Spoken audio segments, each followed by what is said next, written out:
ഇപ്പോൾ ഈ മാർഗനിർദ്ദേശങ്ങളുടെ ഒൻപതാമത്തെ പോയിന്റ് മലയാളികൾ ഏറെക്കുറെ മനഃപ്പാഠം പഠിച്ചിരിക്കുന്നു. ഈ പോയിന്റ് നടപ്പിലാക്കുക ആരുടെ ഉത്തരവാദിത്തമായിരുന്നു? അതിൽ വീഴ്ച വരുത്തിയിട്ടുണ്ട് എങ്കിൽ അത് കണ്ടുപിടിക്കേണ്ടത് ആരുടെ ഉത്തരവാദിത്തമായിരുന്നു? അതിനൊപ്പം ഈ എല്ലാ സിസ്റ്റങ്ങളിലും, അതായത് എല്ലാ വകുപ്പുകളുടെയും സിസ്റ്റങ്ങളിലുണ്ടായ പ്രശ്നങ്ങൾ അത് കണ്ടുപിടിക്കേണ്ടതും പരിഹരിക്കേണ്ടതും അങ്ങനെയൊന്നും സംഭവിച്ചിട്ടുണ്ട് എന്ന് മനസ്സിലാകേണ്ടതും ആരുടെ ഉത്തരവാദിത്തമായിരുന്നു?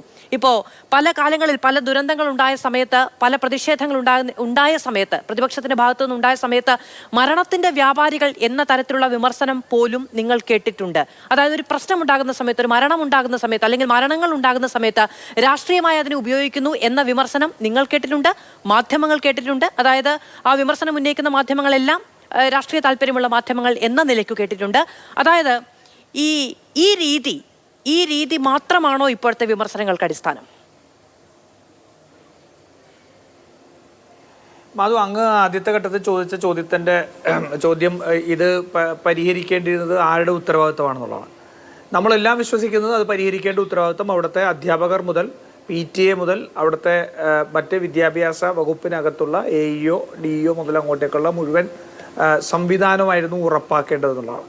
അതാണ് ഒരു സിസ്റ്റം എന്ന് പറയുന്നത്. അപ്പം നമ്മളെല്ലാം വിശ്വസിക്കുന്നത് അത് ശരിയാക്കേണ്ടത്, ഇത്തരത്തിലൊരു അപകടം ഒഴിവാക്കാനുള്ള ബാധ്യത സിസ്റ്റത്തിനും ഉണ്ടായിരുന്നു എന്നുള്ളതാണ്. പക്ഷെ ദൗർഭാഗ്യവശാൽ CPM ചിന്തിക്കുന്നത് അതിൻ്റെ എല്ലാം ഉത്തരവാദിത്തം മരണപ്പെട്ടു പോയ ആ കുഞ്ഞിനായിരുന്നു എന്നുള്ളതാണ്. അതുകൊണ്ടാണല്ലോ മന്ത്രിമാരുൾപ്പെടെ മരണം സംഭവിച്ചത് ആ കുഞ്ഞവിടെ വലിഞ്ഞു കയറിയിട്ടാണ് എന്ന് പറയുന്ന സാഹചര്യം ഉണ്ടായത്.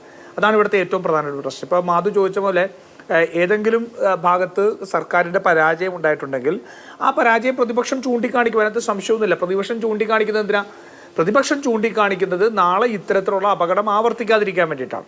പക്ഷെ അങ്ങനെ പ്രതിപക്ഷം ചൂണ്ടിക്കാണിക്കുന്നതിൻ്റെ മുഴുവൻ രാഷ്ട്രീയമായും, അതല്ലെങ്കിൽ അതൊക്കെ ഈ സർക്കാരിനെ അട്ടിമറിക്കാൻ വേണ്ടി ഏതോ വലിയ ഗൂഢാലോചനയുടെ ഭാഗമായിട്ട് ഒക്കെ ചിന്തിക്കുന്ന ഒരു വലിയ ഒരു ഇൻസെക്യൂരിറ്റി, വലിയ അരക്ഷിതബോധത്തിലാണ് പിണറായി വിജയൻ ഇരിക്കുന്നത്. ഒരു ഫാസിസ്റ്റ് ചിന്താഗതിയാണ്. ഞങ്ങളെ ആര് വിമർശിച്ചാലും ഞങ്ങളെ കൊല്ലാൻ വരുന്നേ എന്ന് ചിന്തിക്കുന്ന ഒരു ഫാസിസ്റ്റ് ചിന്താഗതി, ഒരു ഭയത്തിൻ്റെ രാഷ്ട്രീയമാണ്, അതൊരു അരക്ഷിതബോധത്തിൻ്റെ രാഷ്ട്രീയം. അതാണ് സജീഷും ഇവിടെ പറയുന്നത്. നമ്മൾ നോക്കൂ, ഇപ്പോൾ ഈ സ്കൂളിനകത്തുണ്ടായ സംഭവത്തിൽ തന്നെ ഇവിടെ സൂചിപ്പിച്ചല്ലോ, 2019 വയനാട് സുൽത്താൻ ബത്തേരിയിൽ ഒരു സ്കൂളിനകത്ത് ഒരു കുട്ടി പാമ്പ് കടിയേറ്റ് മരിച്ച സാഹചര്യത്തിലുണ്ടായപ്പോൾ അന്ന് പ്രതിപക്ഷം ആവശ്യപ്പെട്ടത് എന്താ?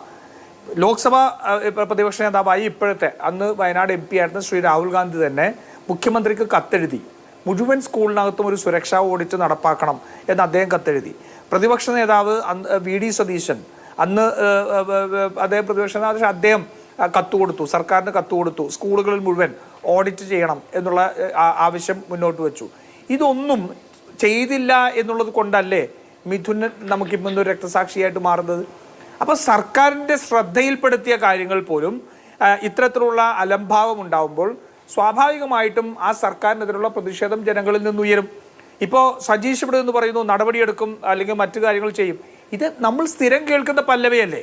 ഓരോ അപകടം ഉണ്ടാകുമ്പോഴും നടപടിയെടുക്കുമെന്ന് പറയുന്നതിനല്ലാതെ എന്ത് നടപടിയെടുക്കുന്നു എന്നുള്ളതാണ് ഇതിനകത്ത് ഏറ്റവും പ്രധാനപ്പെട്ട പ്രശ്നം. അപ്പോൾ ഒന്ന് ഭരണപരമായ വീഴ്ച ഉണ്ടാവും.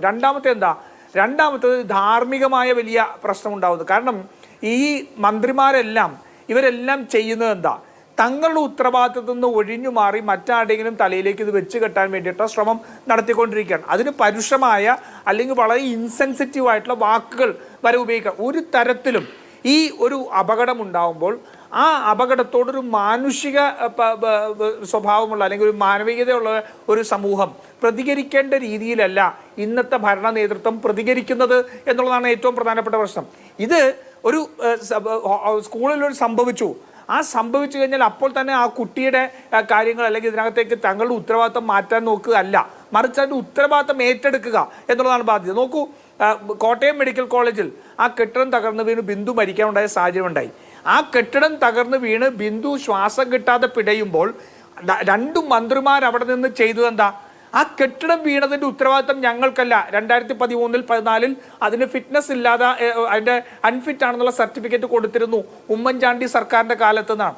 ആ രേഖ തപ്പിയെടുക്കാൻ പോയ സമയം ആ പൊളിഞ്ഞു വീണ കെട്ടിടത്തിൻ്റെ കീഴിൽ ആരെങ്കിലും അകപ്പെട്ടു പോയിട്ടുണ്ടോ എന്ന് അന്വേഷിച്ചിരുന്നെങ്കിൽ, ആ ആശുപത്രിയിലുള്ള ആരോടെങ്കിലും ഈ മന്ത്രിമാർ ചെന്ന് സംസാരിച്ചിരുന്നെങ്കിൽ അപ്പോൾ ആ സ്ത്രീയെ രക്ഷിക്കാൻ കഴിയുമായിരുന്നില്ലേ?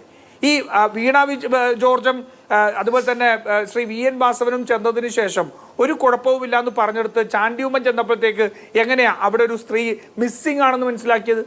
ചാണ്ടിയുമ്മൻ ചെന്ന് അവിടെ ചെന്ന ആൾക്കാരോട് കണ്ട് അവരോട് സംസാരിച്ചപ്പോൾ അവർ പറഞ്ഞു, ദാ എൻ്റെ അമ്മ രാവിലെ കുളിക്കാൻ പോയിട്ട് തിരിച്ചു വന്നിട്ടില്ല എന്ന് പറയുമ്പോൾ അവിടെ നിന്നാണ് ആ ഒരു സ്ത്രീ മിസ്സിംഗ് ആണ് എന്നുള്ളതിലേക്ക് പോകുന്നതും രക്ഷാപ്രവർത്തനത്തിലേക്ക് പോകുന്നതും. അപ്പം മന്ത്രിമാരെന്തിനാ ചെല്ലുന്നത്? അത് ചെല്ലുന്നത് അവിടെ അത്തരത്തിലൊരു പ്രശ്നം ഉണ്ടാകുമ്പോൾ അത് ഏകോപിപ്പിക്കാൻ വേണ്ടിയിട്ടാണ്, രക്ഷാപ്രവർത്തനം ഏകോപിപ്പിക്കാൻ വേണ്ടിയിട്ടാണ്. ആ രക്ഷാപ്രവർത്തനം ഏകോപിപ്പിക്കേണ്ട മന്ത്രിമാർ അവിടെ ചെല്ലുമ്പോൾ അവരുടെ കൂടെ തന്നെ മുഖ്യമന്ത്രിയുടെ കോൺഫറൻസിലുണ്ടായിരുന്ന മെഡിക്കൽ ഓഫീസർ അല്ലെങ്കിൽ സൂപ്രണ്ട് പറഞ്ഞ കാര്യത്തെ വിശ്വസിച്ച് അവിടെ ഒന്നുമില്ല എന്ന് പറഞ്ഞ് പോരുകയാണ്. പകരം അവിടുത്തെ 10 തിരുവനന്തപുരം മെഡിക്കൽ കോളേജിൽ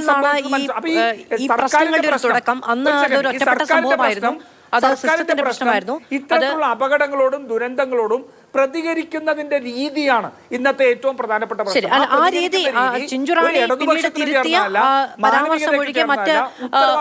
ഈ തരത്തിൽ ഈ സിസ്റ്റത്തിന്റെ പ്രശ്നമാണ്, ഈ ഓരോ വകുപ്പിന്റെയും പ്രശ്നമുണ്ട് എന്ന് അക്സെപ്റ്റ് ചെയ്യുന്ന ഒരു രീതി ഇവിടെ ഉണ്ടായി എന്ന് തോന്നുന്നു. ഒരുപക്ഷെ തുടർച്ചയായ സംഭവങ്ങളിൽ ഒറ്റപ്പെട്ടത് എന്ന് ആവർത്തിക്കാനുള്ള ഒരു മനംമടുപ്പ് കൊണ്ടായിരിക്കാം. എന്തായാലും ഇവിടെ അതിനെ ന്യായീകരിക്കുന്നതോ തള്ളിപ്പറയുന്നതിനോ ഉള്ള ഒരു ശ്രമം, ഒറ്റപ്പെട്ടതെന്നോ പറയാനുള്ള ഒരു ശ്രമം പിന്നീട് ഉണ്ടായിട്ടില്ല എന്നത് എടുത്തു പറയേണ്ടത് തന്നെയാണ്.